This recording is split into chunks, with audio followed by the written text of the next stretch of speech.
ಮೈಸೂರು ಮೂಲದ ನಾಟಿ ವೈದ್ಯರ ಅಪಹರಣ, ಚಿತ್ರಹಿಂಸೆ ಮತ್ತು ಹತ್ಯೆ ಪ್ರಕರಣ. ಕೇರಳ ಕೋರ್ಟ್ನಿಂದ ಮೂವರಿಗೆ ಜೈಲು ಶಿಕ್ಷೆ. ಮೂಲವ್ಯಾಧಿ ಚಿಕಿತ್ಸೆಯ ಮೂಲ ಅರಿಯೋಕೆ 1 ವರ್ಷ ಕೂಡ ಹಾಕಿ ಚಿತ್ರಹಿಂಸೆ ನೀಡಿದ್ದ ಆರೋಪಿಗಳು. ಮೃತದೇಹ, ದೇಹದ ಭಾಗ ಯಾವುದೂ ಇಲ್ಲದೆ ಕೇವಲ ಒಂದು ಕೂದಲಿನಿಂದಾಗಿ ಆರೋಪಿಗಳಿಗೆ ಶಿಕ್ಷೆ. ಯಾವುದೋ ಕೇಸಿನ ವಿಚಾರಣೆಯಲ್ಲಿ ಬಯಲಾಯಿತು ನಾಟಿ ವೈದ್ಯನ ಭಯಾನಕ ಕೊಲೆ ಕೇಸು. 2019ರಲ್ಲಿ ಮೈಸೂರು ಮೂಲದ ನಾಟಿ ವೈದ್ಯರೊಬ್ಬರನ್ನ ಅಪಹರಿಸಿ ಅವರನ್ನ ಕೇರಳದ ನೀಲಾಂಬೂರ್ನಲ್ಲಿರುವ ಮನೆಯೊಂದರಲ್ಲಿ ಭೀಕರವಾಗಿ ಹತ್ಯೆಗೈದಿದ್ದ ಆರೋಪಕ್ಕೆ ಗುರಿಯಾಗಿದ್ದ ಮೂವರಿಗೆ ಕೇರಳ ನ್ಯಾಯಾಲಯವೊಂದು 5 ವರ್ಷದಿಂದ 13 ವರ್ಷದವರೆಗಿನ ವಿಭಿನ್ನ ಅವಧಿಗಳ ಜೈಲು ಶಿಕ್ಷೆಯನ್ನು ವಿಧಿಸಿದೆ. 2019ರಲ್ಲಿ 60 ವರ್ಷದ ನಾಟಿ ವೈದ್ಯರಾದ ಶಾಬಾಜ್ ಶರೀಫ್ ಅನ್ನೋರನ್ನ ಅಪಹರಿಸಿ ಅವರನ್ನ ಹತ್ಯೆಗೈದಿದ್ದ ಆರೋಪಕ್ಕೆ ಸಂಬಂಧಪಟ್ಟಂತೆ ಹೆಚ್ಚುವರಿ ಜಿಲ್ಲಾ ಮತ್ತು ಸೆಷನ್ಸ್ ನ್ಯಾಯಾಲಯದ ಪ್ರಥಮ ದರ್ಜೆ ನ್ಯಾಯಾಧೀಶ ತುಷಾರ್ ಎಂ ಅವರು ಮುಖ್ಯ ಆರೋಪಿ ಶೈಬಿನ್ ಅಶ್ರಫ್ಗೆ ಒಟ್ಟಾರೆ 13 ವರ್ಷ ಹಾಗೂ 9 ತಿಂಗಳ ಕಾರಾಗೃಹ ಶಿಕ್ಷೆ ವಿಧಿಸಿದ್ದಾರೆ. ಮುಖ್ಯ ಆರೋಪಿ ಶೈಬಿನ್ ಅಶ್ರಫ್ಗೆ ಭಾರತೀಯ ದಂಡ ಸಮಿತಿಯ ಸೆಕ್ಷನ್ 304ರ ಅಡಿ 8 ವರ್ಷ, ಸೆಕ್ಷನ್ 347ರ ಅಡಿ 3 ವರ್ಷ,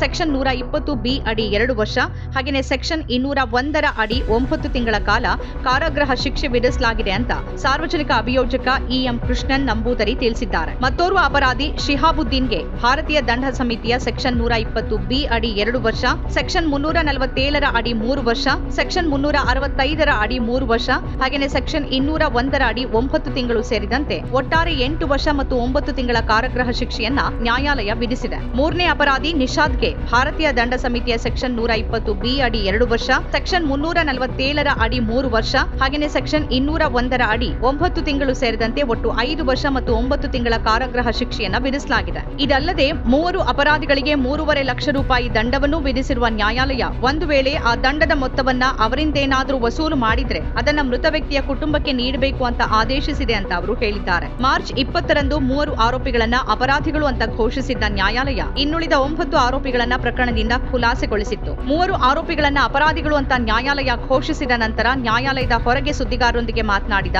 ಪ್ರಕರಣದ ಸಾರ್ವಜನಿಕ ಅಭಿಯೋಜಕ ಎಂ ಕೃಷ್ಣನ್, ಆರೋಪಿ ಅಶ್ರಫ್ ಕಾರಿನಲ್ಲಿ ದೊರೆತ ಒಂದೇ ಒಂದು ಕೂದಲು ಶರೀಫ್ ಅವರನ್ನ ಹತ್ಯೆಗೈದು ನಂತರ ಅವರ ಮೃತದೇಹವನ್ನ ವಿಲೇವಾರಿ ಮಾಡಲಾಗಿದೆ ಅಂತ ಸಾಬೀತುಪಡಿಸುವಲ್ಲಿ ಪ್ರಮುಖ ಪಾತ್ರ ವಹಿಸಿತು ಅಂತ ತಿಳಿಸಿದ್ದಾರೆ. ಮೃತದೇಹ ಅಥವಾ ಮೃತದೇಹದ ಯಾವುದೇ ಭಾಗಗಳು ಪತ್ತೆಯಾಗದೇ ಇದ್ದರಿಂದ ಆರೋಪಿಗಳ ವಿರುದ್ಧದ ಆರೋಪಗಳನ್ನ ಸಾಬೀತುಪಡಿಸುವುದು ತುಂಬಾ ಸವಾಲಿನ ಕೆಲಸವಾಗಿತ್ತು ಅಂತ ಹೇಳಿದ ಅವರು ಪೊಲೀಸರ ತನಿಖಾ ವೈಖರಿಯನ್ನ ಪ್ರಶಂಸಿಸಿದ್ದಾರೆ. ಕೂದಲಿನಲ್ಲಿ ಶರೀಫ್ ಅವರ ಮೈಟೋಕಾಂಡ್ರಿಯಲ್ DNA ಪತ್ತೆಯಾಗಿದ್ರಿಂದ ಆರೋಪಿಗಳು ಶರೀಫ್ರನ್ನ ಅಪಹರಿಸಿರೋದು, ಅವರನ್ನ ಅಕ್ರಮ ಬಂಧನದಲ್ಲಿರಿಸಿರೋದು ಹಾಗೆಯೇ ಹತ್ಯೆಗೈದಿರೋದನ್ನ ಸಾಬೀತುಪಡಿಸೋಕೆ ಸಾಧ್ಯವಾಯಿತು ಅಂತ ಅವರು ತಿಳಿಸಿದ್ದಾರೆ. 2022ರಲ್ಲಿ ನಡೆದಿದ್ದ ದರೋಡೆ ಪ್ರಕರಣವೊಂದರ ತನಿಖೆ ನಡೆಸುವಾಗ ಈ ಅಪಹರಣ ಹಾಗೂ ಹತ್ಯೆ ಪ್ರಕರಣ ಬಯಲಿಗೆ ಬಂದಿತ್ತು. ಮಲಪ್ಪುರಂ ಜಿಲ್ಲೆಯ ಕೈಪಂಚೇರಿಯ ಉದ್ಯಮಿಯಾದ ಅಶ್ರಫ್ ಎಂಬಾತ ತನ್ನ ಸ್ನೇಹಿತರ ವಿರುದ್ಧ ಕಳವು ಪ್ರಕರಣ ದಾಖಲಿಸಿದ್ದ. ಇದರ ವಿರುದ್ಧ ತಿರುವನಂತಪುರಂನಲ್ಲಿರುವ ವಿಧಾನಸಭಾ ಕಾರ್ಯಾಲಯದ ಎದುರು ಗದ್ದಲ ನಡೆಸಿದ್ದ ಉದ್ಯಮಿಯ ಸ್ನೇಹಿತರು ಉದ್ಯಮಿ ನಮ್ಮನ್ನ ಬೆದರಿಸುತ್ತಿದ್ದಾನೆ ಅಂತ ಆರೋಪಿಸಿ ಆತ್ಮಾಹುತಿ ಪ್ರಯತ್ನ ನಡೆಸಿದ್ರು. ಈ ವೇಳೆ ಆತನನ್ನ ಬಂಧಿಸಿದ್ದ ಪೊಲೀಸರು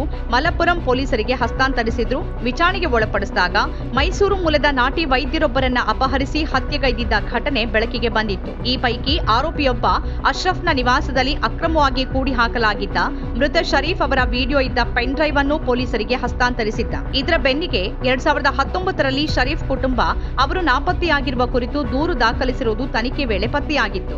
ಇದಾದ ನಂತರ ಮೂಲವ್ಯಾಧಿಯನ್ನ ಗುಣಪಡಿಸೋಕೆ ಶರೀಫ್ ನೀಡ್ತಾ ಇದ್ದ ರಹಸ್ಯ ಚಿಕಿತ್ಸಾ ವಿಧಾನವನ್ನ ಅರಿಯೋಕೆ ಅವರನ್ನ 1 ವರ್ಷ ಕಾಲ ಅಶ್ರಫ್ರ ನಿವಾಸದಲ್ಲಿ ಅಕ್ರಮವಾಗಿ ಕೂಡ್ಹಾಕಿ ಚಿತ್ರಹಿಂಸೆ ನೀಡಿರುವುದನ್ನ ಪೊಲೀಸರು ಪತ್ತೆ ಹಚ್ಚಿದ್ರು. ಆದರೆ ಆರೋಪಿಗಳ ಕಿರುಕುಳದಿಂದ ಗಂಭೀರವಾಗಿ ಗಾಯಗೊಂಡು ಮೃತಪಟ್ಟ ಶರೀಫ್ರ ಮೃತದೇಹವನ್ನ ತುಂಡುಗಳನ್ನಾಗಿ ಕತ್ತರಿಸಿದ್ದ ಆರೋಪಿಗಳು ಅವನ್ನ ನದಿಯಲ್ಲಿ ಎಸೆದಿದ್ರು ಅಂತ ಪೊಲೀಸರು ತಿಳಿಸಿದ್ದಾರೆ. ಔಷಧ ಸೂತ್ರದ ಮೇಲೆ ಹಿಡಿತ ಸಾರಿಸಿದ ನಂತರ ಚಿಕಿತ್ಸಾಲಯವೊಂದನ್ನು ತೆರೆದು ಭಾರೀ ಲಾಭ ಮಾಡುವ ಯೋಜನೆಯನ್ನ ಅಶ್ರಫ್ ಹೊಂದಿದ್ದ ಎನ್ನಲಾಗಿದೆ. ಆದರೆ ಈ ಪ್ರಯತ್ನದಲ್ಲಿ ಅಶ್ರಫ್ ಹಾಗೂ ಅವರ ಸ್ನೇಹಿತರು ವಿಫಲವಾಗಿದ್ರಿಂದ ಸ್ನೇಹಿತರು ಅಶ್ರಫ್ನ ಬೆಲೆಬಾಳುವ ವಸ್ತುಗಳು ಹಾಗೂ ನಗದನ್ನ ಕಳವು ಮಾಡಿ ಪರಾರಿಯಾಗಿದ್ರು. ಹೀಗಾಗಿ ಅಶ್ರಫ್ ತನ್ನ ಸ್ನೇಹಿತರ ವಿರುದ್ಧವೇ ದೂರು ದಾಖಲಿಸಿದ್ದ. ಅದರಿಂದಾಗಿ ಈ ಮೂವರ ಪೈಶಾಚಿಕ ಕೃತ್ಯ ಬಯಲಿಗೆ ಬಂತು.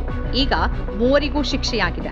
ನಮ್ಮ ಕಾರ್ಯಕ್ರಮಗಳನ್ನ ನೀವು ನೋಡ್ತಾ ಇದ್ರೆ ನಮ್ಮ ಚಾನೆಲ್ ಅನ್ನ ಸಬ್ಸ್ಕ್ರೈಬ್ ಮಾಡಿ, ಪಕ್ಕದ ಬೆಲ್ ಐಕಾನ್ ಒತ್ತಿ ನಮ್ಮನ್ನ ಬೆಂಬಲಿಸಿ. ಹಾಗೆ ನಮ್ಮ ಕಾರ್ಯಕ್ರಮಗಳನ್ನ ಲೈಕ್ ಮಾಡಿ, ಕಮೆಂಟ್ ಮಾಡಿ, ಅದನ್ನ ಬೇರೆಯವರಿಗೂ ವಾಟ್ಸ್ಆಪ್ ಮೂಲಕ ಶೇರ್ ಮಾಡಿ. ನೀವು ಹೀಗೆ ಮಾಡಿದಾಗ ನಮ್ಮ ಚಾನೆಲ್ ಇನ್ನಷ್ಟು ಮತ್ತಷ್ಟು ಜನರಿಗೆ ತಲುಪಲು ನೀವು ನಮ್ಮೊಂದಿಗೆ ಸಹಕರಿಸಿದ ಹಾಗಾಗುತ್ತೆ. ಇದು ನೀವು ಯಾವುದೇ ಖರ್ಚಿಲ್ಲದೆ ಕೆಲವೇ ಸೆಕೆಂಡುಗಳಲ್ಲಿ ನೀಡಬಹುದಾದ ಸಹಕಾರ. ಧನ್ಯವಾದಗಳು.